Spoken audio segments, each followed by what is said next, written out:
सरगोदा से bureau chief Mohammad इसहाक की report के मुताबिक सरगोदा के तहसील कोट ममन के इलाका दाऊद में गरीब मजदूर औरत और इसकी फैमिली पर वहशियाना तशद्दुद।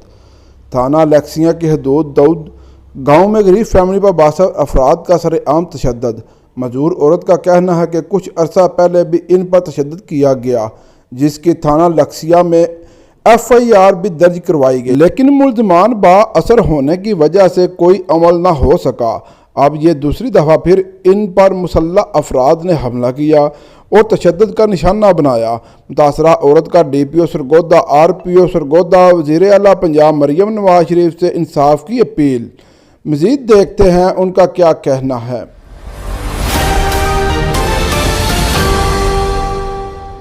मेरा एक बच्चा है सरगोदा दूजा दोदे विचों मैं बोलती पई हाँ। मैं वन फाइट अगे भी कालां कीतियां, हुण भी कीतियां। पुलिस आई वेख के चली गई। सरगोदा DPO को भी पेश हुई, अगो थाने भी गई। 2 महीने में तुरी हाँ, मेरी किसी भी ने इमदाद की। मेरे निके निके बच्चे नो 3 महीने हो गए ने सखानी चले हुए। बदमाश हैं, गुंडे हैं, किसी MP भी नहीं मेरी मदद की। लोग आले सारे रले हुए मेरी किसी मदद नहीं किया। निके निके मेरे बच्चे हैं।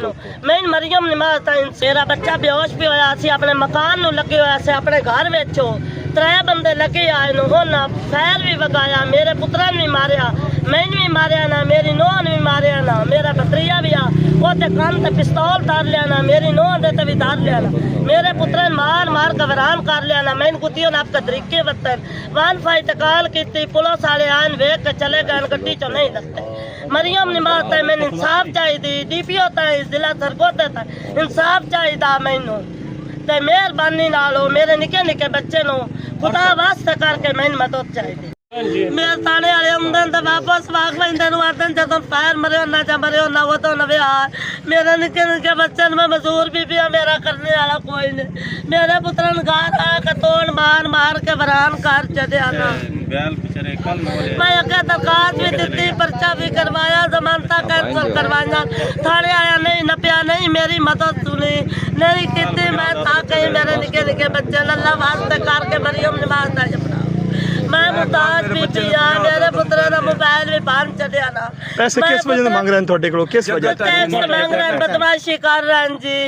कुछ भी नहीं, मेरा बच्चा रक्षा चलेंदा 10,000 रुपया रोज टैक्स दे। बदमाश है नो जी, इकट्ठे होए सारे लोग नु पता, सारे मुल्क ने पता। मैं सारे मुल्क के तरले लैन जिम्मेदारां दे, MPयां दे। मैं गरीब बन्ना, मेरे को जा कोई नहीं, मैं मांगनी जायज बैठी हूं। मेरे निके निके बच्चे मैं किसी पासों बचाओ, इस बंदे में देवरा दलील कीता है। मरदे पे यकूब में छुड़वा बस मार कोट के चले गए। अगे भी दिन आग रोड़ा छोड़ा, अगे भी मारे शारे, आज फिर दोबारा मार के गए। असा FIR कटाई है, ठीक है। ए जनाब थाने असी जाते रहे, 2 महीने असी टुरते रहे, साडा थाने वाला कुछ भी नहीं बनाया।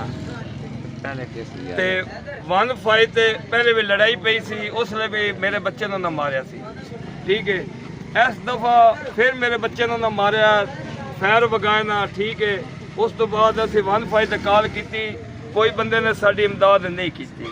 थाने ने आके सुनिया तो चले गए, ठीक है जी। उस तो बाद मरियम नवाज ने साड़ी अपील है, DPO सरगोदा अपील है, RPO सरगोदा अपील है। साड़ी जिन्ने वड्डे अफसरान हैं उन्होंने सारे अगे सामने अपील है, साडा इंसाफ किया जाए।